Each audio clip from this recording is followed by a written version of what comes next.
মহান আল্লাহ সুবহানাহু ওয়া তাআলা কোরআনে ঘোষণা করেছেন, ফালা ইয়াসুদ্দান্নাকা আনহা মান লা ইউমিনু বিহা ওয়াত্তাবা'a হাওয়াহু ফাতারদা। অর্থাৎ যে ব্যক্তি তার নফসকে, অর্থাৎ তার প্রবৃত্তিকে, তার নিজের মনের আকাঙ্ক্ষা, ইচ্ছা যা মনে চায় তাই তারা করে, সেই ব্যক্তি অধঃপতিত হয়, তার ভয়ঙ্করভাবে পতন ঘটে এবং ধ্বংসের মুখে নিমজ্জিত হয়। মহান আল্লাহ সুবহানাহু ওয়া তাআলা বলেছেন, ওয়া আম্মা মান খাফা মাকামা রাব্বিহি ওয়া নাহান নাফসা আনিল হাওয়া ফাইনাল জান্নাতা হিয়াল মাওয়া।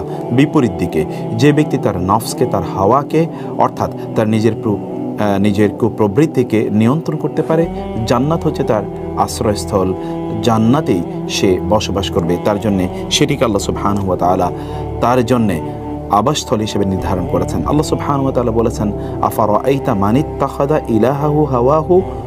আপনি কি তার দিকে তাকিয়েছেন, তাকে দেখেছেন, তার বিষয়টি চিন্তা করেছেন, যে তার নফসকে তার প্রভু অথবা তার ইলাহ বানিয়ে নিয়েছে। অনেকেই কিন্তু তাদের নফসের উপাসনা করে থাকেন, কিন্তু তিনি জানেন না যে তার নফসের উপাসনা তিনি কিভাবে করেন। যেমন ধরুন, আপনার মনে যা চায় আপনি তাই করেন, আপনার মনে যা চায় আপনি সেটি শরিয়ার কোনো মানদণ্ডে আপনি কখনোই সেটিকে বাজ বিচার করতে চান না। মনে চাইছে অতএব আপনি এটি করছেন। অনেকে তো এটাও বলে থাকে, আমি যা মনে চাই আমি তাই করি। এভাবে সে তার স্বাধীনতা অথবা এভাবেই সে তার আত্মম্ভরিতা, অহংকার ইত্যাদিকে জাহির করতে চায়। কিন্তু সত্যিকার অর্থে এই ব্যক্তি আসলে তার নফসের পূজারী, অর্থাৎ সে তার নফসের পূজা করছে। এই নফসের পূজা থেকে বা নফসের কুমন্ত্রণা থেকে আপনি কিভাবে নিজকে রক্ষা করবেন, নফসকে কিভাবে নিয়ন্ত্রণ করবেন, সেই কয়েকটি বিষয় কোরআন এবং সুন্নাহর আলোকে আপনাদের সামনে উপস্থাপন করতে চাই ইনশাআল্লাহ। প্রথমত হচ্ছে, নফসকে যদি আপনি নিয়ন্ত্রণ করতে চান তাহলে আপনাকে ফজরের সালাত জামাতের সাথে আদায় করতে হবে। সুবহানাল্লাহ, রাসূলুল্লাহ সাল্লাল্লাহু আলাইহি ওয়াসাল্লাম বলেছেন, যে ব্যক্তি ফজরের সালাত জামাতে আদায় করে সেই ব্যক্তি আল্লাহ সুবহানাহু ওয়া তাআলার জিম্মাদারিতে সারাদিন থাকে। আল্লাহ সুবহানাহু ওয়া তাআলার জিম্মাদারিতে কেউ যদি থাকে তাহলে কি তার নফস কখনোই তাকে কুপথে বা বিপথে তাকে অনুপ্রাণিত করতে পারবে? ইন্না নাফসা লাআম্মারাতুম বিসুই ইল্লা মান রাহিমা রাব্বি। আমার রব যার উপর রহম করেছে সে ছাড়া প্রত্যেকেই কিন্তু তার নফসের এই নফসে আম্মার, অর্থাৎ তার নফস তাকে খারাপ কাজে উদ্বুদ্ধ করে থাকে। অতএব নফসকে যদি আপনি নিয়ন্ত্রণ করতে চান তাহলে আপনি ফজরে আপনি সালাতটিকে জামাতের সাথে আদায় করুন, ফজর পরে ঘুমাবেন না, এবং সম্ভব হলে আপনি প্রয়োজনে দুপুরে একটু কায়লুলা করে নেবেন। রাসূলুল্লাহ সাল্লাল্লাহু আলাইহি ওয়াসাল্লাম বললেন, কিলু, তোমরা দুপুরে কায়লুলা করো, ফা ইন্না শায়তানা লা ইয়াকিল, কারণ শয়তান তো আসলে দুপুরে কায়লুলা করে না, শয়তান দুপুরে বিশ্রাম নেয় না। অর্থাৎ দুপুরে সামান্যতম এতটুকু কিছুক্ষণ 2, 4, 5 মিনিট, 10 মিনিট, আধা ঘন্টা কিছুক্ষণ চোখ বন্ধ করে রাখুন। কায়লুলা একদিকে সুন্নাহ পালন হবে, অন্যদিকে আপনার নিজকে আপনি নফসকে আপনি নিয়ন্ত্রণ করতে পারবেন ইনশাআল্লাহ। 2 নম্বর বিষয় হচ্ছে যে আপনি খাবারের পরিমাণ কমিয়ে দিন। দিনের সর্বোচ্চ আপনি 3 বার অথবা তার চেয়ে একটু বেশি খান, কিন্তু খাবারই যেন আপনার একমাত্র কারণ না হয়ে দাঁড়ায়, বা একমাত্র আপনি বেঁচে আছেন কেন, you live for food, you live to eat. আপনি বেঁচে আছেন কেবলমাত্র খাওয়ার জন্য, এবং কোথায় কোন ধরনের খাবার পাওয়া যায় এগুলো নিয়ে কেবলমাত্র আপনি প্রতি মুহূর্তে ব্যস্ত রয়েছেন। এটি যদি হয় তাইলে আপনি আপনার নফসকে বরং আপনি উস্কে দিচ্ছেন। এই জন্যে আরবরা বলে থাকে যে সামিন কালবাকা ইয়াকুলুক, অর্থাৎ তোমার নফসকে তুমি খাবার দাও প্রচুর, তাহলে এই নফসই তোমাকে কোনো এক সময় খেয়ে ফেলবে। এবং সত্যিকার অর্থে আমরা আমাদের নফসগুলোকে খাবার দিতে দিতে এমন একটি জায়গায় নিয়ে গিয়েছি যে এগুলো মোটা তাজা হয়ে গেছে, এখন এগুলোই আমাদেরকে নিয়ন্ত্রণ করে। নফসকে নিয়ন্ত্রণ করতে হলে তাকে খাবার কম দিন। এই জন্য ওমর রাদিয়াল্লাহু তাআলা একটি বিখ্যাত কথা আছে। ওমর রাদিয়াল্লাহু তাআলা তিনি বলেছেন যে তোমাদের ইয়াকুমুল বেতুনা, তোমরা পেট পূজারীদের ব্যাপারে সাবধান থাকো, তোমাদের পেটের পূজা করা থেকে তোমরা সাবধান থাকো। কারণ তোমাদের পেট তোমাদের জন্যে, যদি পেটটাকে প্রতি মুহূর্তে ভর্তি রাখো তাহলে এটি তোমাদেরকে সালাত থেকে অলস করে দেবে, তোমাদের শরীরকে এটি ক্ষতিগ্রস্ত করে দেবে, এবং তোমাদেরকে মুআদ্দিয়াতুন ইলা সাকাম, অর্থাৎ বিভিন্ন ধরনের রোগ তোমাদের মধ্যে তৈরি করে দেবে। ওয়া আলাইকুম বিল কসদি ফি কুতিকুম, এবং তিনি বললেন তোমাদের খাদ্য গ্রহণের ক্ষেত্রে তোমরা মধ্যম পন্থা অবলম্বন করো। সেই জন্য আপনারা কেবলমাত্র খাবারের জন্যই বেঁচে থাকবেন না, এটির জন্য আপনার একমাত্র উদ্দেশ্য না হয় we eat to live, we don't live to eat. আমরা কেবলমাত্র বাঁচার জন্য খাই, আমরা খাবারের জন্য বাঁচি না। এই জন্যে হাদিস শেষে রাসূলুল্লাহ সাল্লাল্লাহু আলাইহি ওয়াসাল্লাম বলেছেন, আমরা এমন একটা সম্প্রদায়, আমরা যতক্ষণ পর্যন্ত ক্ষুধা না লাগে ততক্ষণ খাই না, আর যখন খাই তখন একেবারে পেট পূর্ণ করে আমরা খাই না। এটি উম্মাহ মুসলিমের একটি বৈশিষ্ট্য, অতএব এটিকে আপনারা করার চেষ্টা করবেন। তৃতীয় যে বিষয়টি হচ্ছে ততটুকু হচ্ছে যে প্রতিবেলা যখন যতটুকু খাবার আপনি গ্রহণ করবেন ততটুকুকে আপনি আপনার জন্য যথেষ্ট মনে করবেন, এবং সম্ভব হলে একটুকু কম খাবেন। অর্থাৎ আপনি কেবলমাত্র পেট ভর্তি করে যখনই খাচ্ছেন তখনই একেবারে পেট ভর্তি করে খাচ্ছেন। আপনি হয়তো বা 2 বার 3 বার বা 4 বার এরকমই খাচ্ছেন আপনি, কিন্তু যখনই খাচ্ছেন তখন একেবারে পেট ভর্তি করে নাকের ডগা পূর্ণ করা পর্যন্ত আপনি খাবেন, এটি কখনো করবেন না। রাসূলুল্লাহ সাল্লাল্লাহু আলাইহি ওয়াসাল্লাম তিনি কি বলেছেন?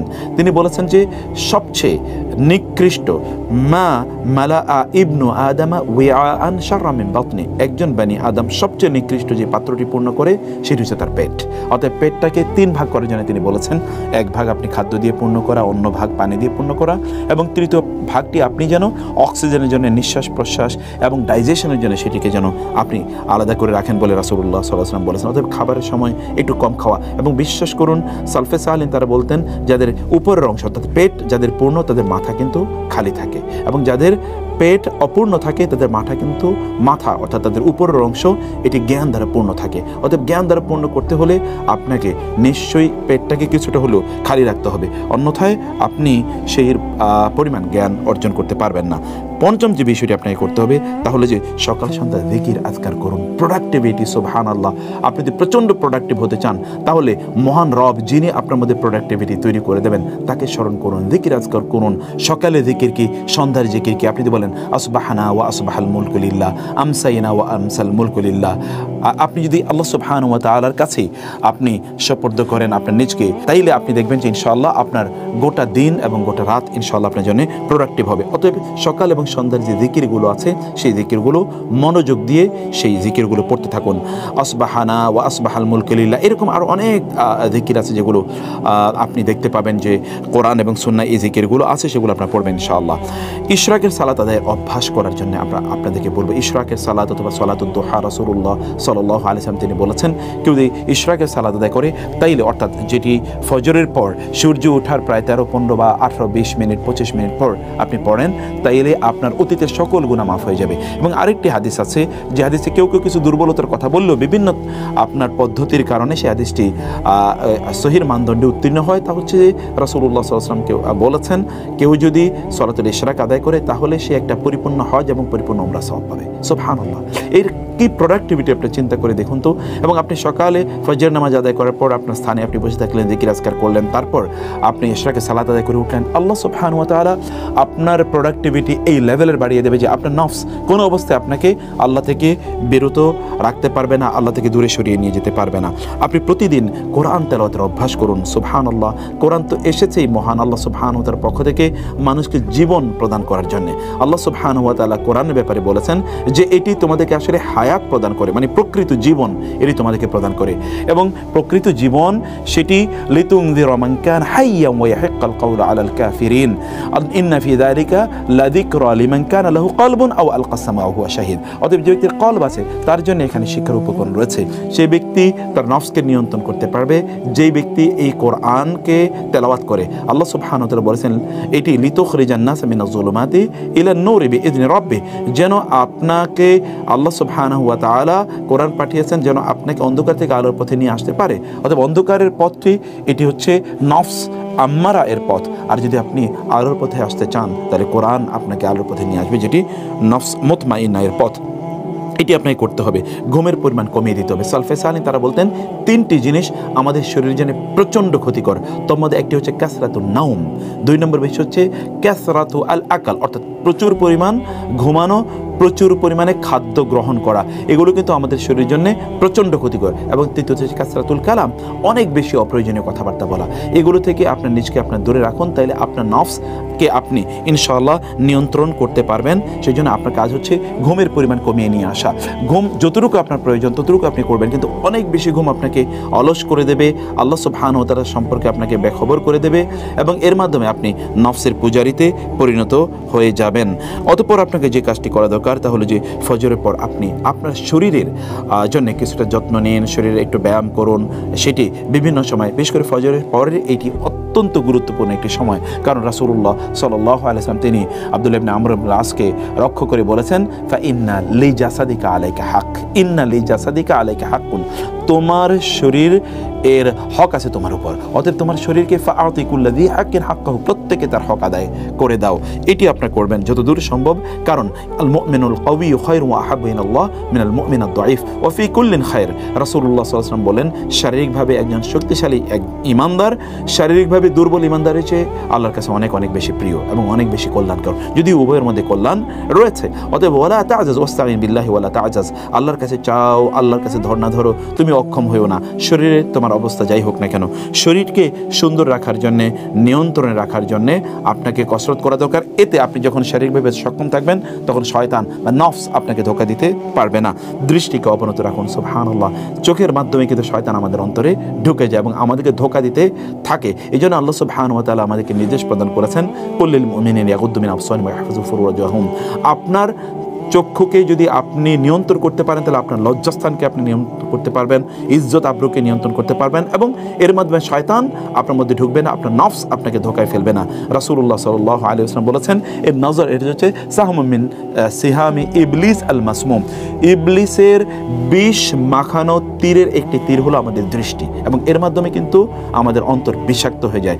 দৃষ্টিকে নিয়ন্ত্রণ করুন। সোশ্যাল মিডিয়াতে খারাপ জিনিস দেখা, ইউটিউবে খারাপ জিনিস দেখা, টেলিভিশনে খারাপ জিনিস দেখা, অথবা পত্রপত্রিকায় দেখা, বিভিন্ন ধরনের ম্যাগাজিন ইত্যাদির মধ্যে দেখা, অথবা ধরুন বইপত্রের মধ্যে দেখা। আর এছাড়াও তো রাস্তায় নামলে তা তো দেখা যায়, আপনার কলিগ আছে চারিদিকে, আপনি তার সাথে চুটিয়ে আড্ডা দিয়ে বেড়ালেন, এর মধ্যে কিন্তু আপনি নফসের গোলামে বা কৃতদাসে নিজকে পরিণত করলেন। নফসকে নিয়ন্ত্রণ করতে হলে আল্লাহ সুবহানাহু ওয়া তাআলা বলেছেন, যালিকা আজকা লাহুম, এটি তোমাদের জন্য অতি অধিকতর পবিত্রতর, তোমাদের তাকে পবিত্র করবে। কারণ আত্মাকে পবিত্র করলেই একজন ব্যক্তি কেবলমাত্র একজন ব্যক্তি সফল হতে পারে। সেটি আপনাকে করতে হবে এবং সোশ্যাল মিডিয়া থেকে আপনার নিজকে সময় বাঁচিয়ে আপনাকে অন্যদিকে আল্লাহর ইবাদতে, কোরআন তেলাওয়াতে এবং তাসবিহ তাহলিলে, অন্য জায়গায় আপনাকে আরও প্রোডাক্টিভ জায়গায় আপনাকে সময় ব্যয় করতে হবে। যদি আপনি এখান থেকে সময় কার্টেল করে আপনি ভালো কাজে ব্যয় করতে পারেন তাহলে আপনার নফস আপনাকে আর ধোকায় ফেলতে পারবেন এবং আপনি নফসের পূজারীতে পরিণত হবেন না। প্রতিদিন কোরআনের কিছু অংশ হিফজ করুন, যতটুকু হোক না কেন, এক আয়াত করে হোক। এভরিডে যদি আপনি এক আয়াত করে পড়ুন তাহলে আপনি দেখবেন যে বছর শেষে আপনি সূরা বাকারা এবং আলে ইমরানের মতো বিশাল সূরা আপনার মুখস্থ হয়ে গেছে। অতএব প্রতিদিন একটি করে আয়াত পড়ুন, বারবার পড়ুন, হাঁটতে পড়ুন, যখন গাড়িতে থাকবেন তখন পড়ুন, অফিসে যখন একটু সময় পাবেন, আপনি যখন একটু বিশ্রাম নেবেন, ঘুমাতে যাবেন, ঘুমের থেকে উঠে বিভিন্ন সময় আপনি আপনার ফ্রি টাইমগুলোতে কোরআন মুখস্থ করুন। চিন্তা করে দেখুন, কিয়ামতের দিন এই কোরআন আপনাকে সুপারিশ করে জান্নাতে নিয়ে যাবে। আর এই কোরআন আপনার মধ্যে প্রোডাক্টিভিটি তৈরি করার জন্য এসে, এই জন্য কোরআন যে ব্যক্তি হিফজ করতে পারে প্রচণ্ড প্রোডাক্টিভ হয়, নফসের পূজারিতে তারা হতেই পারে না। কারণ কোরআন তো আপনাকে প্রোটেকশন দেওয়ার জন্য এসছে, কোরআন আপনাকে এসেছে আপনাকে হেদায়েতের, ইন্না হাদাল কোরআন ইয়াহদি লিল্লাতি হিয়া আকওয়াম, কোরআন তো আপনাকে সবচেয়ে সর্বোত্তম পথ দেখানোর জন্য এসছে। কোরআনের সাথে লেগে থাকুন, কোরআন হিফজ করার চেষ্টা করুন ইনশাআল্লাহ, এবং প্রতিদিন টার্গেট করুন যে আপনি কতটুকু হিফজ করবেন। কমপক্ষে একটি করে আয়াত হিফজ করুন। বিশেষ করে আপনি রাতের বেলা যখন ঘুমাতে যাবেন তখন আপনি পবিত্র হয়ে পবিত্র অবস্থায় ঘুমাতে যাবেন। রাতের বেলা ঘুমাতে যাওয়ার আগে আপনার যে সুন্নাহ কাজগুলো আছে সেগুলো আপনি বেশি বেশি করুন। সেটি কি তা করবেন আপনি, রাসূলুল্লাহ সাল্লাল্লাহু আলাইহি ওয়াসাল্লাম যেমনটি বলেছেন, কেউ যদি রাতে ঘুমাতে যাওয়ার আগে তিনি যে কোরআন তেলাওয়াত করেন তাইলে তিনি লাম ইউকতাব মিনাল গাফিলিন, তাহলে সে গাফেলদের অন্তর্ভুক্ত হবে না। অতএব রাতে ঘুমানোর আগে পবিত্র হন, পবিত্র বিছানায় ঘুমাতে যান। তার আগে সম্ভব হলে 100 আয়াত অথবা কমপক্ষে 10টি আয়াত কোরআনের আয়াত মুখস্থ তেলাওয়াত করুন অথবা দেখে দেখে তেলাওয়াত করুন। অতঃপর আপনি শুয়ে সেখানে যে তাসবিহ তাহলিলগুলো আছে, যেমন ধরুন কুল হুয়াল্লাহু আহাদ, কুল আউযু বিল ফালাক, কুল আউযু বিন নাস এবং আয়াতুল কুরসি, এবং সেখানে আপনি সুবহানাল্লাহ, আলহামদুলিল্লাহ, আল্লাহু আকবার, এই যে তাসবিহগুলো আছে, যে তাসবিহ পড়ে আমাদেরকে ঘুমাতে হয়, এবং আপনি ঘুমাতে বিছানায় যাওয়ার যে দোয়াগুলো আছে সেই দোয়াগুলো আপনি পড়েই তারপরে ঘুমাতে যাবেন। তাইলে ইনশাআল্লাহ সূরাতুল বাকারার শেষের দুটো আয়াত আছে, সেই দুটো আয়াত পড়বেন। তাইলে ইনশাআল্লাহ আপনাকে নফসের যে কুমন্ত্রণা আছে এগুলো থেকে ইনশাআল্লাহ এই কোরআনে আপনাকে প্রোটেকশন প্রদান করবে। আল্লাহ সুবহানাহু ওয়া তাআলা আপনাকে প্রোটেকশন প্রদান করবেন ইনশাআল্লাহ। সম্ভব হলে প্রতিদিন তাহাজ্জুদের সালাত আদায় করুন। রাসূলুল্লাহ সাল্লাল্লাহু আলাইহি ওয়াসাল্লাম বললেন, জিবরিল আমার কাছে এসেছে এবং বলেছে যে এই তাহাজ্জুদ হচ্ছে শারাফুল লিল মুমিন, মুমিনের জন্য এটি একটি মর্যাদা। এবং রাসূলুল্লাহ সাল্লাল্লাহু আলাইহি ওয়াসাল্লাম তিনি বলেছেন, তাহাজ্জুদের সালাত কোন একজন ব্যক্তি যদি আদায় করে তাহলে পরবর্তী দিনগুলোতে তার কতটা কল্যাণ হবে। আপনি কোরআনের দিকে তাকালে সেটি দেখতে পাবেন। আল্লাহ সুবহানাহু ওয়া তাআলা তার রাসূলের ব্যাপারে বলেছেন, ইন্না লাকা ফিন নাহারি সাবহান তাওয়িলা। দিনের বেলা আপনার অনেক কাজ আছে, সেই জন্য রাতের বেলা কিছু সময় আপনি আল্লাহ সুবহানাহু ওয়া তাআলার সামনে দাঁড়িয়ে সালাত আদায় করুন। দিনের কাজগুলোকে আল্লাহ সুবহানাহু ওয়া তাআলা আপনার জন্য সহজ করে দেবেন এবং নফসকে নিয়ন্ত্রণ করার জন্য এটি প্রচণ্ড গুরুত্বপূর্ণ। কারণ আপনি রাতের বেলা কেউ যখন দেখছেন না, তখন আপনি আল্লাহর সামনে দাঁড়িয়ে আছেন, আপনার নফসের নিয়ন্ত্রণে থাকবে ইনশাআল্লাহ। এই জন্য তাহাজ্জুদ গুজাররা কখনোই নফসের কৃতদাসে অথবা নফসের পূজারিতে তারা কখনোই পরিণত হয়নি। এই যে 15টি টিপসের কথা আমরা বললাম, এগুলোকে আপনার প্রতি পালন করুন, লালন করুন, এগুলোকে প্র্যাকটিস করুন, ইনশাআল্লাহ নফসকে আপনি আপনার নিয়ন্ত্রণে রাখতে পারবেন। আর যে ব্যক্তি তার নফসকে নিয়ন্ত্রণে রাখতে পেরেছে তিনি সফল কাম। মহান আল্লাহ সুবহানাহু ওয়া তাআলা আমাদের সকলকে নফসকে নিয়ন্ত্রণ রাখার তৌফিক দান করুন।